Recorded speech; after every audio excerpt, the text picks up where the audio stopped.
first finance committee meeting of 2024. Today we have one thing on the agenda, and it has to deal with budget. Over the many years, we've talked about this process, this budgeting process. I've been through way too many budgets in my life, and we're going to try to do something a little different this year. We all know that we get that large number of a deficit in January. The reason for that is there are a lot of unknowns. So what we're going to do this year is we're going to take each one of those facets of the budget.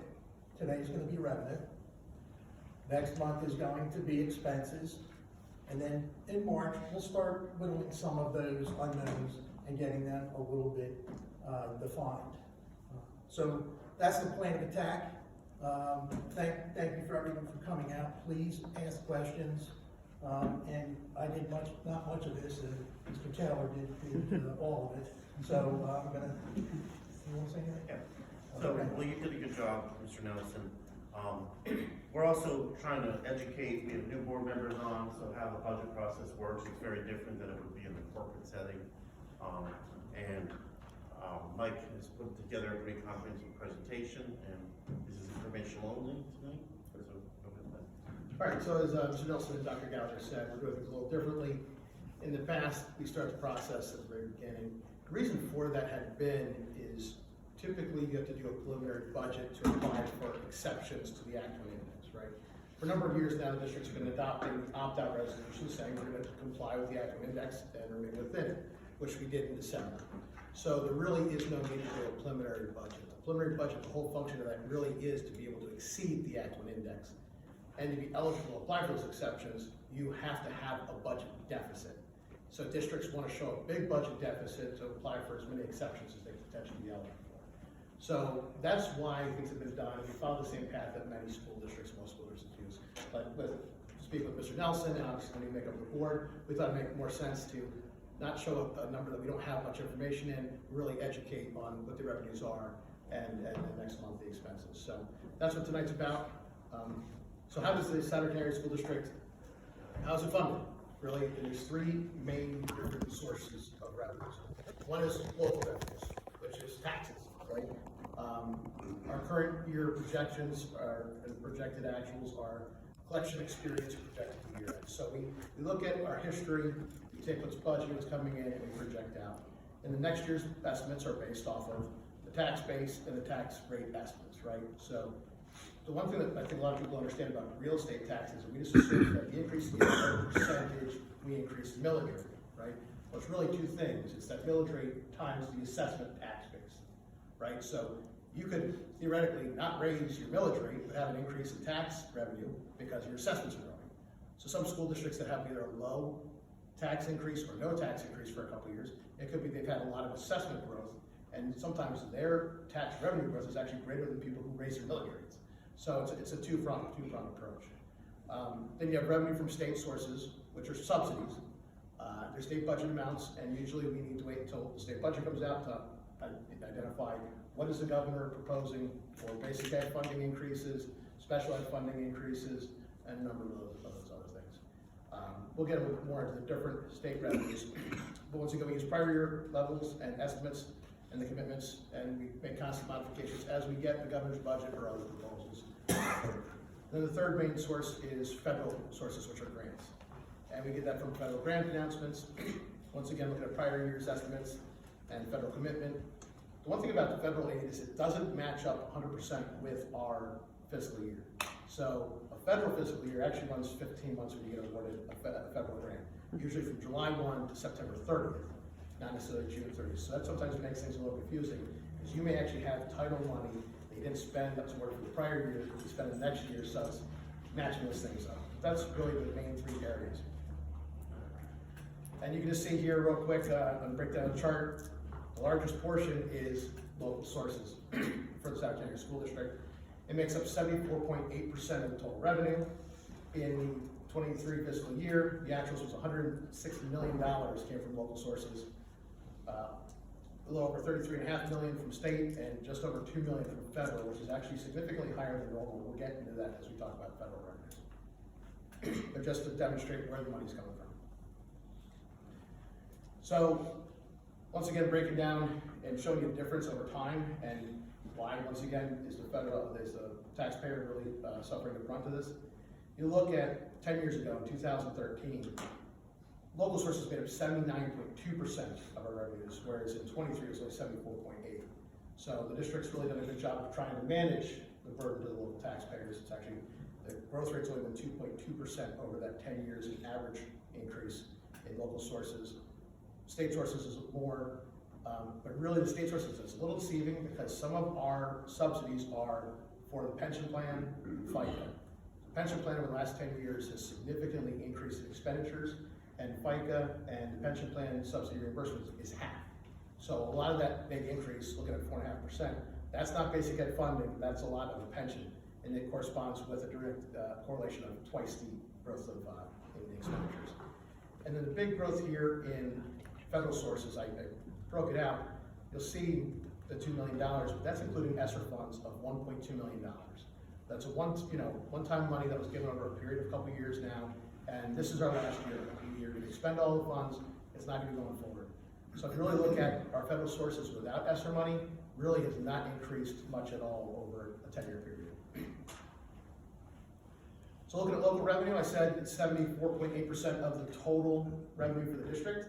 Well, what makes up that? So in the local sources, 82.2% of the local revenue is current real estate taxes. That's the biggest pie. It's almost it's over $87 million. You have a little bit over $500,000 in interim real estate taxes, and then the per capita taxes at $281,000, and that's pretty stable. That doesn't really change much. Interim taxes can go up and down depending on people building new properties, people making additions to their properties. Then you have the earned income tax, which is growing. The last couple of years it's growing a little bit faster than over the 10-year period. It's grown about $500,000 a year on average the last 3 or 4 years. So we're surprised to still see that continuing to grow. We'll get that more. Real estate transfer tax, once again, is another one of those things that can go up and down depending on what's going on in the real estate market. But that was $1.7 million last year, and it has cooled off this year. We'll get into that. Delinquent real estate taxes, another thing that can go up and down, and it's kind of interesting.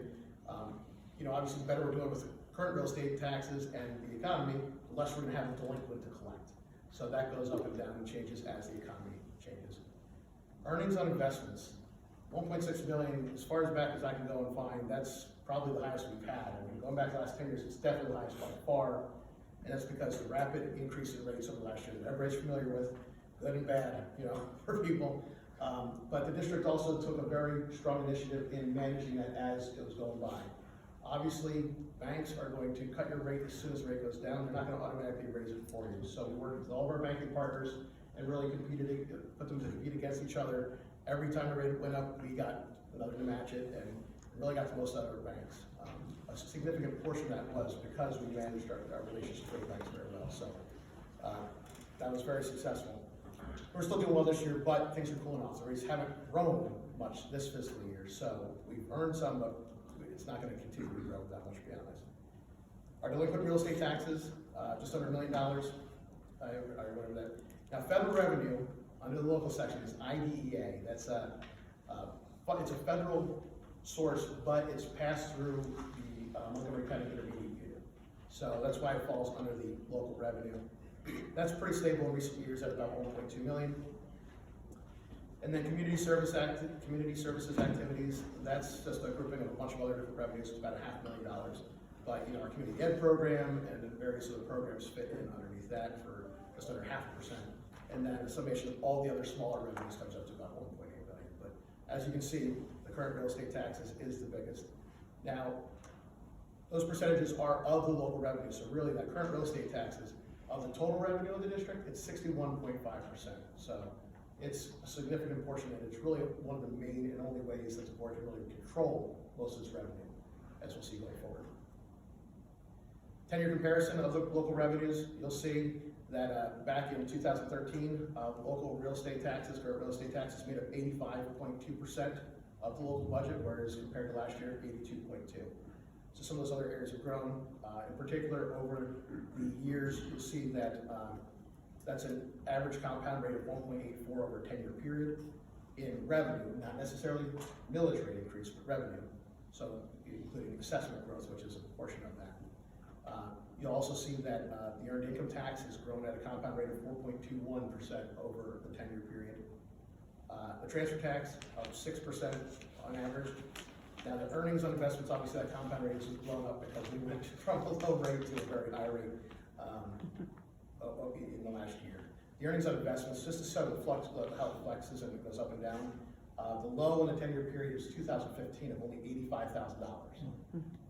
Last year, in 22, we had 130,000.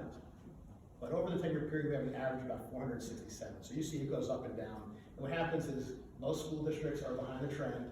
You know, as rates are rising, you don't budget, you always earn more. And then when it starts to go down, you over budget, you get less. So we're trying to be careful of that. That's one of the reasons we discussed last year. We knew our $1 million budget for this year, we would exceed it, but we didn't want to get caught of next year having to lower it and then being falling behind. So we're being very conservative with those estimates, but you can see the difference over the 10-year period.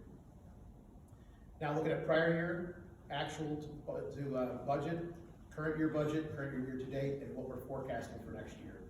So this once again kind of showing things, and I really want to focus more on our estimates for next year as we look at things. And in there, for current real estate taxes, I put in two numbers. The low number is if, based on current assessments as they've grown up to December, if we did not increase millage rate at all, that would be our projected revenue based off of current information. The higher number, the 96.4, would be if, with current assessments, we went to the active index. So we will end up somewhere high, low, or in between somewhere. That's pretty much the range we can forecast at this point. As we get further discussions, we'll put a better estimate going forward as we get to March, as Mr. Nelson said. Interim real estate taxes, we bumped it down from the budget of 23 from 636,000 to 451, and I'm right now projecting we're probably going to bump it down to 300,000. Right now, last year we finished at 561, and it's still going down. And compared to last year's numbers, we're already have received about 2/3 of what we received last year this time. So that's why I'm really thinking we need to bump it down to 300,000 so we don't miss our budget. The per capita taxes, like I said, is pretty stable year over year. Earned income taxes, like I said, we're seeing about $500,000 growth. So this year we budgeted 9.6. We're still trending ahead. So that's why I'm suggesting, as we finished at 10.1 last year, trending ahead, I'd say 10.5 is an appropriate number to budget for next year. That's something we can potentially revise up as we get a little further in the year if we see that the growth is still continuing at the trend it is. Real estate transfer tax, that is something that we had increased the last 2 years because it had been going up and up and up. And we've seen a pretty big decrease this year and year to date. Sales are slowing down. And because people may be able to still afford the same dollar amount before, with the higher interest rates, it means they have to pay less for the house itself. The transfer tax is based on selling price, not how much their monthly payment is. So we're seeing decreases. Right now, I'm projecting a range between 1.5 million and 1.7 compared to the 1.9 we budgeted this year, which right now it looks like the trends are going to fall short of, unless there's a big increase in the next couple months. Delinquent real estate taxes, probably need to bump that down a little bit, but just once again based on trends. We did finish at 948,000 last year, but the trends are falling behind. Earnings on investments, currently I had it at $1 million. We may revise that a little bit, but right now, the last Fed meeting, they were suggesting 3 rate cuts in this calendar year. So we potentially have rate cuts before this fiscal year is even over. That $1 million number, even with those rate cuts, I'd still feel comfortable. But looking at the year after that, it could be less. Like I said, before this last year, the highest we had was like $900,000 in the last 10 years. So $9 million is still pretty aggressive. The IDA funds, pretty stable, like I said. That's why we're not projecting any changes. Same thing with community services and the other local revenues. Now to the state funding. So how do we get funding from the state? Most people are probably familiar with the basic ed funding, especially with the lawsuits over the fair funding formula. The state funding total is 23.7% of the budget. Of the state funding, 1/3 of it is basic ed funding. Okay, so there's a formula that is generated. I'll get into how actually more slides towards the end to talk about the basic ed funding formula, but we'll get into that. But the Social Security, like I said, subsidy is half of what our expenditures are. So I don't have a projection yet for that, but that's going to be basically whatever we budget for our FICA and our pension plans. We budget half of that in the revenue because that's what comes back. Special ed funding, once again, the governor gives budgets as we're throwing this much extra money in the pot. We have a calculation, we get X number % of the pot. We'll talk about that a little bit with the basic ed funding. Plan-con funding, that's where we have planned construction and the state would subsidize some of the debt payments for that. There's been a moratorium on that in recent years, so we're coming to the end of what we'll be collecting from Plan-con. Our recent issuances have not been eligible. State property tax reduction allocation, 2 years ago bumped up by about 25%. Last year dipped just a little bit, but it had been pretty stable before that, so we're not really projecting much change. Regular block grant's another one that stays pretty stable since they introduced it a number of years back. And like I said, the retirement pension subsidy, 50% of our actual expenditures. And then the other state revenues are less than 300,000, less than 0.8% of the budget. 10-year comparison, you can see that the basic ed funding had grown about 2.58% on a compound average over the 10 years. And that's really more in the last 3 or 4 years under Governor Wolf and then Governor Shapiro's first year's budget. We saw significant increases in the last 3 years compared to before that. But you'll see the Social Security does not grow much because FICA rate is pretty constant. The retirement subsidy, as you can see down below, has grown at a rate of 13% on average per year, because that's how much our expenditures are increasing. But you'll see that special ed funding has only grown at a rate of average of about 2.1% a year. And I think most people who have been paying attention are very familiar that our special ed costs are exploding, so it does not keep pace. Now, looking at estimates for next year, I have a range for basic ed funding. Once again, until we really get a state budget presentation from the governor, once they do that, the Department of Ed does put out projections. Hey, based on this, run everybody through the formula, this is what we estimate we will get as a school district. So we really use that as a guide. We don't want to take a stab in the dark because there has been pretty decent increases the last 3 years. We can't assume those big increases will continue. They may have different funding priorities. So the two numbers here would be what we actually were final allocation for this year of 11.9 million. That's the low number. The high number is just using the average increase over the last 10 years as a safe number to keep funding as well as they have in recent years. It could be a little bit more, but that's kind of the range we're looking at right now. For Social Security and retirement, I have it as TBD because we still got to analyze our expenditures to see what we think that budget's going to be. Special ed funding, once again, it's the same thing. Based on what our current final allocation is this year and based on the average growth rate. Transportation, just looking at the trends. Plan-con, I show a reduction for next year because we only have 4 issuances that still receive Plan-con, but 2 of them are actually going to be paid off in full and mature this year. Only have 2 left, which they mature next year. So after next year, we have no more Plan-con money coming back until they lift the moratorium and issue any more Plan-con money. So that's coming to an end for the district real quick. State property tax, once again, it's based on gambling revenues, which are usually pretty stable. So we get an update from the state, we're just going with what we have for the current year. Same thing with regular block grant, but that 524, 477 has been exact for a couple of years now. Then other state revenues, just over 300-some thousand. Federal revenues, only 1.5% of our budget, and that's with a huge increase in ESSER. Without ESSER, you're under 1%. Title funding is, last year was a third of it at 624,000. We did have a bump this year in our allocation, just based on the calculations and the things that go into the formula, but we don't expect that to change much. That 1.2 million we had last year, and we'll up the 1 point something that we have this year, actually it's about 500,000 this year in the budget. That's gonna be the ending of the ESSER funding. So once you drop that out, the only other component really is the Medicare and medical assistance access funds. Now this is one of the weird things. Usually the federal funds are, you spend the money, you get reimbursed up to your allocation. Access, we have our expenditures, we submit them, then they put money into this pot that we can pull from, but it has to be used for certain things. It's almost like we have to be double crediting what we're paying. That pot grows about $200,000 a year. We've been pulling in recent years about $250,000, but we have some money in there that we can pull a little bit more, so I'll get to that in a little bit in the projections. 10-year comparison, you can see that title funding actually went down from 13 to 23 because of some of the weights and things. We got knocked down a class. This year we got knocked back up. So this year we're over $800,000 in our budgeted revenue for title funding, but it does not grow significantly because our populations aren't changing that dramatically. You'll see ESSER obviously was a big difference. And that medical assistance funding, like I said, we get stuff that gets put in kind of credit in our bank, and we can pull so much per year for certain expenditures. And in recent years, it's been about 250, but it's fluctuated over time. and then we don't have any other federal revenue currently. So the projections for next year, I have an estimate of $970,000 for title funding, but we won't really know our allocation until the April or May timeframe. So until then, it's just kind of a best guess we have for that. Medical assistance, like I said, that fund that we get credited towards currently has $569,000 in it in state funding. But we budgeted to pull $350,000 out this year, so we'll have $219,000, but about $200,000 gets added to that pot every year. So for next year, we're going to budget about $255,000, but on average, we're going to pull somewhere between $225,000, $250,000 over the next couple of years, is we'll be able to maintain it at that source. So that's projections for federal revenue. Now, like I said, the big thing that we can control obviously is property taxes, but the big funding from the state is the basic ed formula, which people are very confused. It's a very convoluted formula, so I'm not gonna spend too much time going over it, but the board and everybody else can look at the charts and stuff like that. I got some charts. This just shows, you take basically your average daily membership, okay? Every school district has one, and then there's a bunch of calculations that will increase or decrease that number.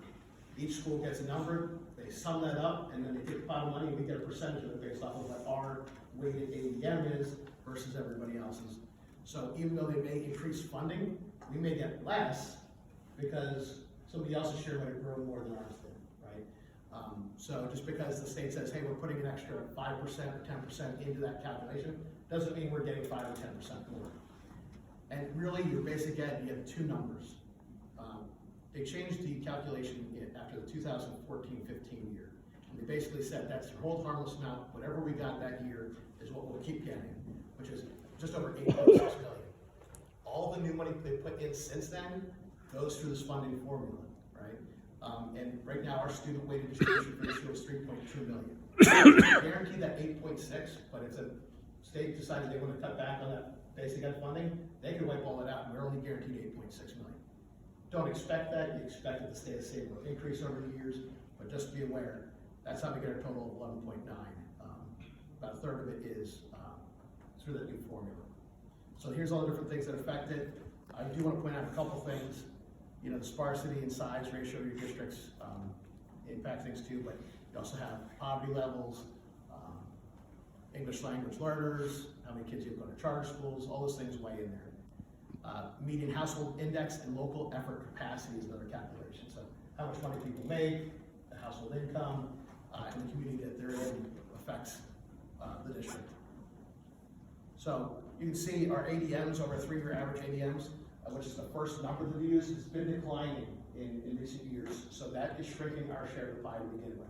That's the first number we take before we add all the multipliers onto it. Our acute poverty has gone up and down, so this factor actually would help our calculation a little bit in recent years. But the moderate poverty rate has actually dropped, okay?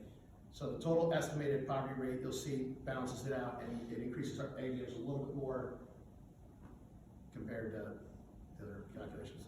Our English language learners have gradually increased as well, so that's another impact that would increase our weighted average. Our charter school weight, you see, was slightly on the decline, but obviously went up a little bit. Some of this is because due to COVID and the charter school enrollments and everything like that. Now here's the interesting thing, and it's the negative side now, is the local capacity effort index. This is saying, how wealthy is your community? And it's just a number, and it doesn't mean everybody in that community is wealthy, but anything 1 or higher would keep or increase your numbers, anything below obviously decreases. And you'll see that for 2024, we're at 0.93. So this is a multiplier saying, the community is wealthy enough that we aren't going to give you as much money. So this is a negative multiplier that hurts the district and affects our ability to get more basic ed funding. And then same thing for the median household income. This is also a number of less than 1, and that is at 0.65560. So 2/3 of a multiplier. So those two things really affect our ability to get more basic ed funding. So that's saying is that extra money they put in since 2014-15, this is reducing our calculation as far as how much money we can get. And that's all out of our control. So that's just want to share the complexities of that basic ed funding formula. There has been some challenges on the fair funding formula. The state, they're going to prioritize it at some point, but what's going to happen to it, we don't know. But that's stats of where things are now. Once again, to remind the board about the Ackland index. The index for this year is 5.3, and here's the numbers that show you the increases by Z if you didn't increase the military at all versus the maximum. And that's based on an assumption of 97% collection rate and flat homestead, farmstead allocations. And I hope you guys found it entertaining and informational on how we get funded. I think a lot of people don't realize the complexities of the revenue budget, but that's that. And here's our remaining calendars. We talked about the budget process for revenues tonight. We do not need to adopt a preliminary budget because we did the opt-out in December. In February, we'll talk about basically the same thing, but in the expenditure side. How do we spend money? And what can we control and what can't we control? And then in March, we'll get the actual projections for both revenues and expenses at that time with more information, more accurate information. April, we present the proposed final budget, which the board would adopt then. We continue to work on it in May and June, and then June 20th, we would have the approval of the final budget for next year. And I now open up to questions. Sounds like your throat's a little sore there. That's why I got a couple bottles of water.